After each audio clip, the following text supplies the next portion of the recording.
என் பேர் மதோஸ்குமார். நான் கும்பகோணம் பக்கம் புளியஞ்சேரி கிராமத்தில் இருக்கிறேன். இது எங்கள் அப்பா, இது எங்கள் அம்மா.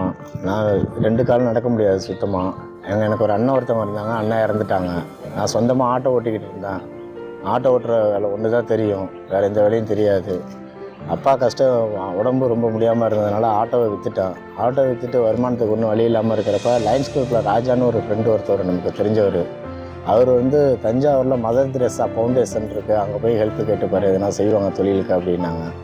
சரின்ட்டு நாங்கள் போய் கேட்டோம் அவங்கள்ட்ட கேட்குறப்ப என்ன வேணும் அப்படின்னு தான் கேட்டாங்க. ஃபஸ்ட்டு எங்கள் அப்பா ஹாஸ்பிட்டலில் காட்டணும், எங்கள் அப்பா நல்லபடியாக கொண்டு வரணும் அப்படின்னா. அப்போ ஹாஸ்பிட்டலுக்கு போகிறதுக்கான ட்ரீட்மெண்ட்டு சில கொஞ்சம் பணம் கொடுத்து ஹெல்ப் பண்ணாங்க. அப்புறம் வீட்டுக்கு கீழ்த்தில்லை, வீடு ரொம்ப உழுவுது, மழை பெஞ்சா விழுங்க அப்படின்னு சொன்னேன். அப்புறமேலுக்கு அவங்களே நேரில் வந்து பார்த்தாங்க.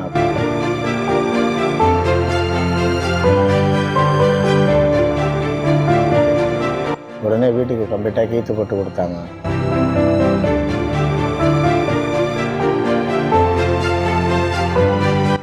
உண்மையிலே இந்த உதவி என்றைக்கும் மறக்க மாட்டாங்க. இப்போ மதர் தெரேசா ஃபவுண்டேஷனுக்கும் ரொம்ப நன்றிங்க.